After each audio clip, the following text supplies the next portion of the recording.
Hey everyone, welcome to the Final Cut, and I've got an indie film for you. Actually, I got a number of them on the block coming this week and next week as well.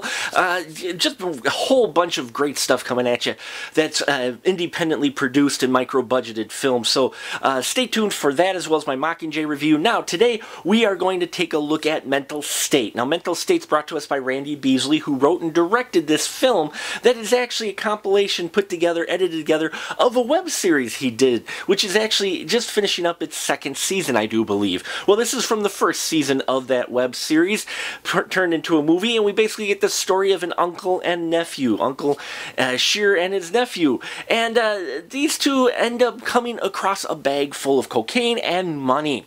And, well, they think that their troubles are solved, and they do have some troubles. After all, the nephew does suffer from Tourette's, and he needs medication to help with his condition, but he's having a tough time getting it, and the medication he does have kind of has some odd side effects. So they're dealing with all these different elements, and we see how these two handle the situation that they're put in with the bag of money, the Tourette's, and the medication issue, as well as some problems at home for the uncle.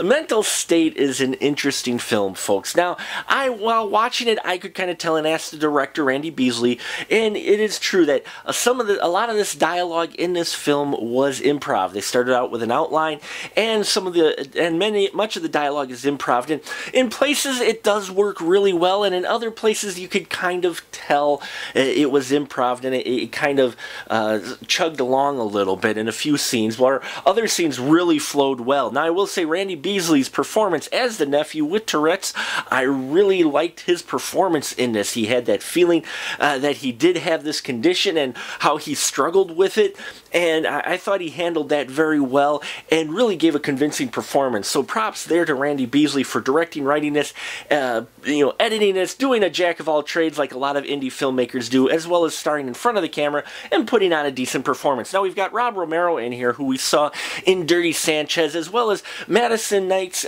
Carolyn Baker directed film Christmas Mummy. He's in this film as well as playing the uncle, and I liked his role in here and the chemistry between him and Randy Beasley's nephew. I really liked that. It felt like uncle and nephew, though I will say that there are some parts where it seemed like the improv dialogue was just a little bit very noticeable, and the scene, it kind of slowed the scene down a bit in some of the spots. But Rob Romero is a decent actor. We've seen him in a number of other films, and I liked his role in this, especially as the uncle. Now, you've got the other folks that we've seen from Randy Beasley's group of filmmakers, and so they're all in here. Mohammed Farhat's in here. I probably mispronounced that, and Janine Lamplow is in here as well, and I liked her performance as the wife of the uncle. She really gives a convincing performance, channeling her inner wife who's just frustrated at this guy who doesn't seem to be doing anything around the house.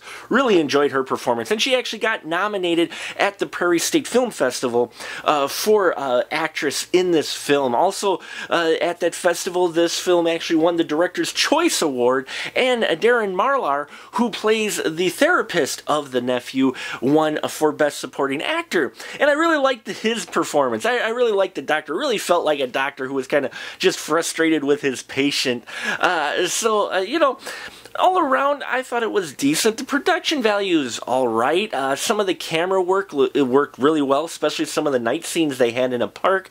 Whereas other scenes, though, where they had the camera moving rather than doing a cut away, I think would have worked a little better, whereas some of the camera angles where they're moving the camera was a little more distracting. I would have kind of liked to see a few more cuts in there, but that's just the personal choice, I thought. Mental State's not bad for a micro-budget production. I enjoyed the story and I enjoyed the characters, though I wish the dialogue had been scripted out a little more to help move some of the scenes along. It was a fun story, and there are some really fun parts, especially the one guy who is kind of and not the leader, but he's the guy who's running the drug dealers, and I really liked his performance in here. He has some really great lines, especially a scene involving fried eggs.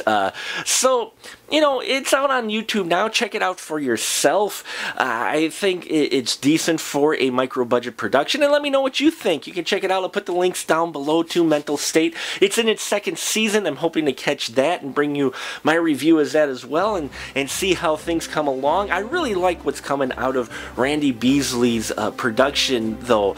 You know, you see different aspects with the projects that he has and where you can see improvements, and I think each project it's getting better, and he's really refining his technique to becoming a really good independent filmmaker. And so check out Mental State if you can, and until next time, folks, remember, keep that ticket stub.